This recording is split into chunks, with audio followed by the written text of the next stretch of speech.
evening and welcome to this current edition of Catholic Soundview. So glad you could be with us.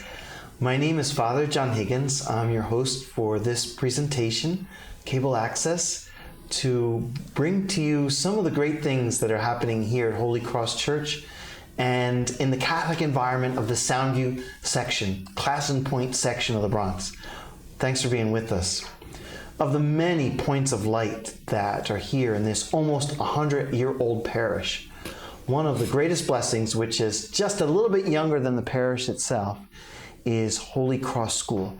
For generation after generation, Holy Cross School as bringing the light of faith to young people and raising up true scholars who have gone on to do great things for community and for God.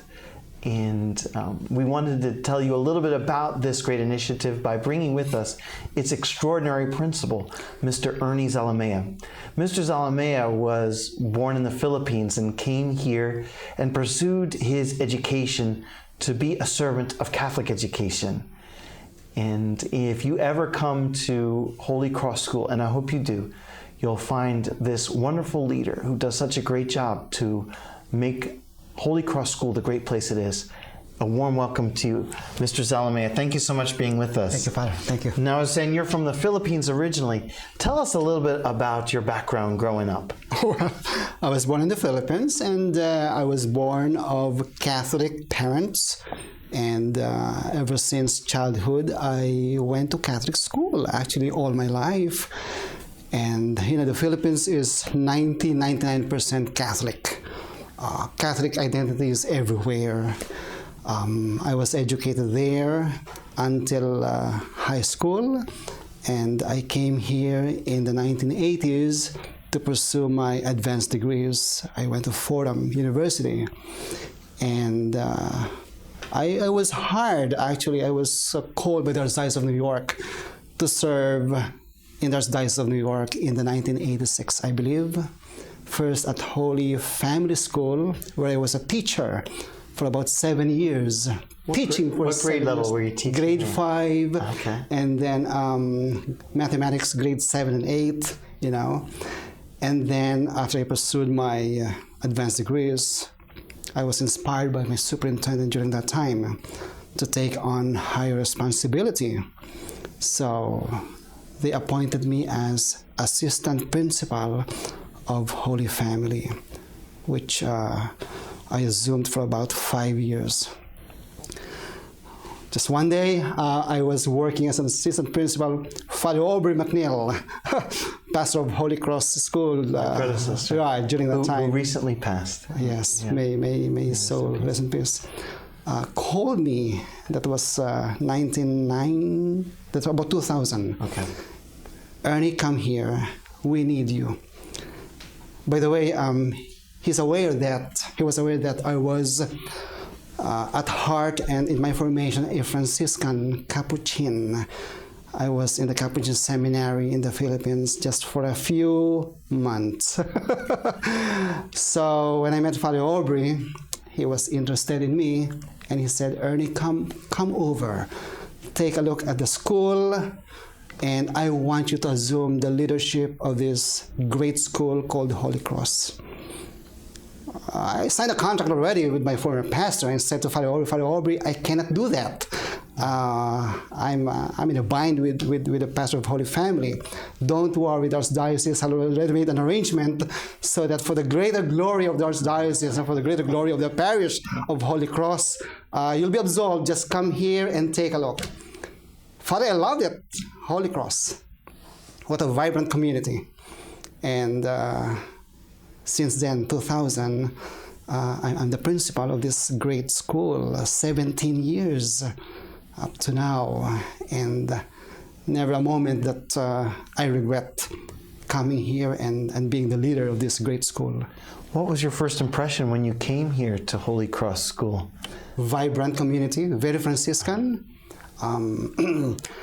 Catholic identity is paramount in all the things that the parishioners do. Teachers are excellent. Families, they just love education. And I knew that this is the school that I would really be able to lead, being a Catholic leader myself, and being immersed in a Catholic community. I said to myself, this is it, and I want to be a part of this community. In those early years, I mean, Catholic schools, when the economy was vibrant and they were thriving, in those years, were there some tough times? Absolutely. Yeah. I saw the ups and downs of the economy of the school. It was during my time, sadly, about 2005, when I had to make a decision to recommend to the friars that we close the annex building. During that time, I was running 2 buildings, about 600, 700 students. And because of the economy and enrollment went down, not only in Holy Cross, but all over the diocese, I had to recommend to Father Aubrey, to the friars, that we give up the annex building, and I just want to be able to assume the leadership of the main school. So what we did, we brought the students from the annex building to the main school, and we had good enrollment. You can imagine each class, 2 classes per grade level, had about 35 to 40 students. That's very full. But it was a fully enrolled school. People were paying tuition they could afford during that time. And it was a great decision, I would say, that the friars did, because if we would have kept 2 buildings, that would be detrimental to us financially. So up to now, we have 1 building fully enrolled. We have about 367 students from pre-K through 8. Some schools are about 25 students in a class. Some classes. Some classes are 30, 32. It's fully enrolled and very vibrant. And parents just love sending their students, their children, to our school. Wow. So, what are some of the offerings that Holy Cross could provide? So let's say I'm a parent and I have to make a choice between sending my child to public school or some other private school or Holy Cross school. What would you say to me to recommend Father, Holy Cross school? There is good teaching in our school. The most important thing. I think when parents knock on our door, that's our selling point. You are in good hands. Your children are in good hands. Good teaching permeates our school, our classrooms. Catholic identity is present in every classroom. Teachers are organized, dedicated. Safe environment is present in our school. We strive not only to meet, but to exceed the standards of the state of New York, and that has been shown in our accomplishments in the Common Core tests, both in mathematics and ELA. The results are outstanding, and the growth is truly remarkable year after year in both ELA and mathematics. But over and above that, I would say the infusion of Catholic education, the values that we promote in our students, it's really the greatest gift that we can offer to every parent who wants to come to our school. So, I'm as a principal, as an educator, you visited many schools. What hits you when you walk into Holy Cross School? Is there anything in particular that stands out that would be distinct from something you find? Children. Yeah. Children. They're happy. Every summer they couldn't wait to come back to school. I've noticed that I'm just here a few months, but I've noticed that when before school started, I said, I bet you're sad that school's starting. They can't wait. They can't. I didn't grow up like that. I'm used to dreading the opening of school. But that not is these so kids. true. They can't wait till school starts again. They come to school, they smile, and they just go in, and I mean, you can just hug them. They just love coming to our school. They just love the teachers and the people who really watch over their education. They love all the initiatives that we offer to them. We have morning program as early as 7 o'clock in the morning. I mean, who could beat that? If you're a busy parent and you need to go to work, just drop off your child in our school. 7 a.m. 7 o'clock in the morning. Mm-hmm. Drop them off, and you can go to work with peace of mind, knowing that your child is fully supervised. And not only that, we offer free, and take out free, breakfast in the classroom. I initiated that about 4 years ago, because I don't want students to be coming to school late. They wake up, they eat their breakfast at home, they come to school late. Mm-hmm. I said I had to stop that. So I initiated a free breakfast in the classroom. They can eat in the class, but you've got to come to school early. So we're able to eradicate tardiness. We're able to eradicate morning sickness because of this breakfast in the classroom. Well, of course, we have morning prayer. After that, we have the whole day until 3 o'clock, 2:45, 3 o'clock, and we have the after-school program. It's a busy school. Recreation in the after-school program. We have homework help in the after-school program. And after that, we have the sports from about 6 o'clock to even up to 10 o'clock in the evening. It is a busy school. And this is the kind of environment that parents want their children to be, because it is a safe environment. They are in an atmosphere where everybody is watching over the needs of these students, both educationally, spiritually, emotionally. It's a total environment for the students. You painted a great picture of it. What would you say some of your biggest challenges are in this mission? Challenge.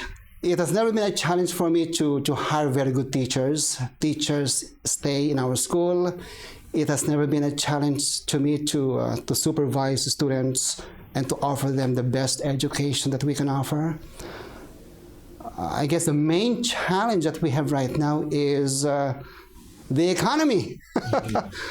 Many parents are knocking on our door, and one of the first questions that they ask is, do you have a scholarship? We want Catholic education for our child. We cannot afford. That's the greatest challenge, because although we have a scholarship, they are limited. And I'm saddened by the fact that some families would turn away because they're not able to afford the education. Although our tuition in Holy Cross School is highly comparable to other schools. We don't charge a lot of tuition compared to other schools, but still families may not be able to afford that tuition. So that's my greatest challenge. Give them the scholarship, give them the ability to afford our education in Holy Cross. All classrooms here will be packed, and I'm going to have a huge waiting list, because good education, Catholic identity, they all permeate in our school. Mm. I know one of the recent manifestations, at least from my point of view, of how that Catholic identity was made manifest was in a work of charity. Maybe our viewers would like to hear about the walkathon that raised money for the needy people of Puerto Rico. Absolutely. We very well know that Puerto Rico had been devastated by the most recent hurricane, as well as Dominican Republic. Well, I just appealed to my students and to the parents. I said to them, we are a Catholic school. We have brothers and sisters and families in Puerto Rico and Dominican Republic. They need help. Why don't we have a walkathon just for one day, from grades K through 8, and let your families, let your friends sponsor you. So we had a walkathon, students were able to solicit money from their sponsors, and just for one day, and I'm talking about 3 hours only, we were able to raise $8,500. What does it mean? We have generous families. We have families who believe in charity. We have families who believe in helping other people.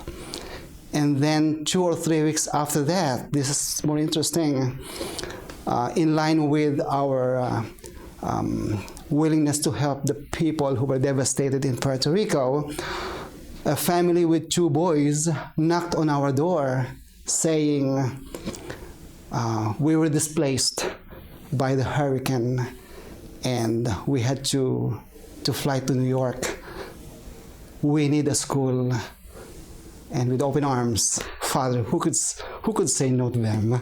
With open arms, we just embraced them, and without any more questions, one who's in 7th grade, the following day, he went to 7th grade, and one in 3rd grade, the following day, he went to the 3rd grade. We gave them the uniforms, we gave them the supplies. We didn't even think of the tuition for them. We were not thinking of that. But, I called the Archdiocese of New York and we said to them, we have a family here displaced by the hurricane in Puerto Rico. Would you be able to help? And right away, within minutes, they got back to me and they said, Ernie, Mrs. Zalamea, I'm glad that you take them. We will take care of their tuition. Gorgeous. God is so good.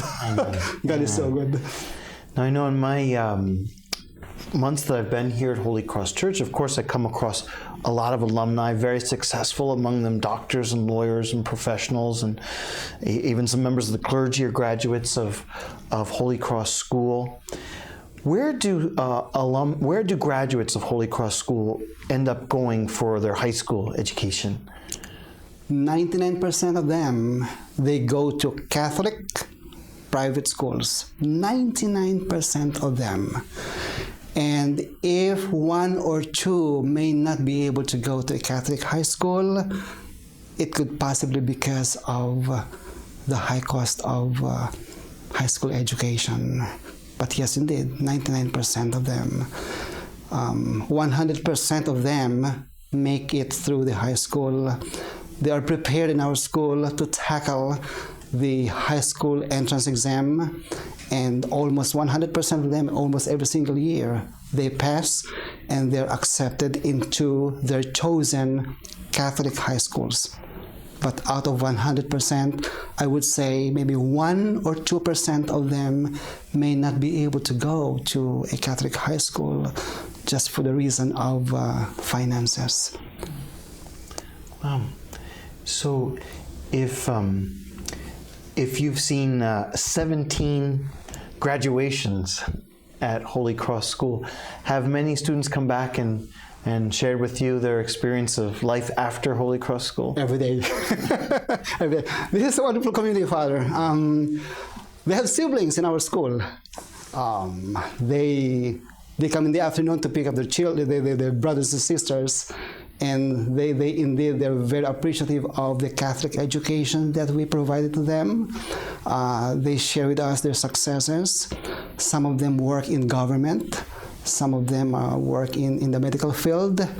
But I must say that most of the alumni, they moved to different states, and they have their families there.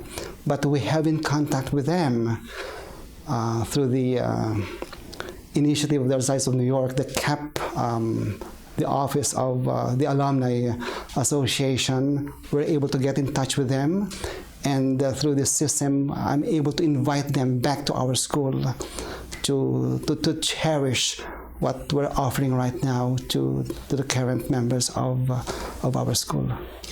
Now you mentioned these graduates. Also, we get students who come in through the course of their grades K through 8 education, but it's also true that the main source of students comes from our pre-K program. I know it's different. It's a little bit different entity than the rest of Holy Cross School. Maybe you could tell our viewers a little bit about the universal pre-K program. Absolutely. if there's one mission of Holy Cross School, that is to provide excellent education to the members of the community, the UPK is one of, I would say, an outstanding way of reaching out to this community. Children 4 years old are provided with this free education, it's a full-day education by top-notch early childhood teachers, and it's free. So when I was invited to offer this type of early education, I did not waver. I said, this is it. I want to do this because it is a true service to the members of our parish. Most of them are, I would say, indigents. They cannot afford early childhood education in private schools. And these are wonderful, wonderful parishioners of Holy Cross. And now we have 85 students receiving this excellent education. And out of these 85 students, I'm expecting a huge number of students coming back, hopefully next year in kindergarten. I'm expecting one full class again next year, or hopefully 2 classes if they come back to our school. It is an excellent program. It is a way of providing them a step to get to kindergarten, and of course, hopefully through 8th grade, and hopefully through high school and to college. It's a wonderful partnership that we have with the City of New York through this initiative of the UPK. And every year we are always successful in recruiting and enrolling these wonderful students. You know, we've talked a lot about the school and what's going on in there. And great many blessings. I wonder if our viewers might be interested, and we have many educators who may be watching the show, maybe teachers who may be potential administrators one day. What's a day in the life of a Catholic school principal in the Soundview section of the Bronx? Do you really want to know? A typical day for myself is this. I come to school 7 o'clock or 7:10 in the morning. I make sure that I greet students at the lobby of my school. It is very important that these students, that the parents, see me as a welcoming individual in the life of their children. So I'm there. I have lots of meetings in the morning. I have to cater to the needs of the parents who can see me early in the morning. That's understandable. So after I greet my students, I'm fully booked in my meetings from 7:30 to even 8:30. And then I stop, I make sure that I make the announcement, and I lead the prayer with the help of selected students in the classroom. So we pray, and then after that, I walk around. See, one thing about being a principal is the ability of this person to be present in every classroom, in the hallway, in the cafeteria, not only in the office, in every part of the school. Just like today, I was in the 3rd grade class. That was about, I would say, 10:55 in the morning. And they said to me, Mrs. Zalamea, I'm glad that you're here. Could you please join us for prayer before meals, because it's 11 o'clock. So I said, wow, that's so heartening to know that you're inviting me. So I was with them and we prayed the grace before meals. That's what they want. They want me everywhere. And that takes time, really. It takes away time for me, but I don't regret it. But of course, I have a lot of paperwork. I had a lot of phone calls to return, and some responsibilities in terms of submitting reports to my superiors, and planning, and meeting, like I just had a meeting with you today, and the deacon and everybody. And at the end of the day, I enjoyed myself supporting one of our students in the speech bee. I was there from 4 o'clock to 6 o'clock in the evening at St. Raymond's.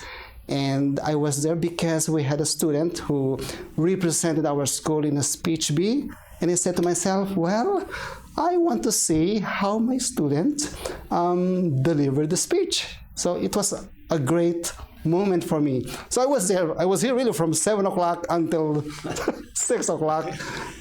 Typical day in the life of a principal. But it's always being present and listening to the needs of the students and listening to the needs of the teachers. I think that is the crew of the job of a principal, supporting them. You know, for me, the principal, when we were growing up, the principal, someone very, very distant and someone you didn't want to see, because when you got sent to the principal's office, it means you were in trouble. Sometimes they call on your parents. Is there any philosophy you bring when in those extreme cases? Now, I roam the halls of Holy Cross School as well. These kids are well behaved. When someone gets sent to the principal's office, what does that mean? Well, first of all, I have an open door policy. Anybody can come to my office. And every time I have a child in my office, I don't take it as a sign that the child has a problem.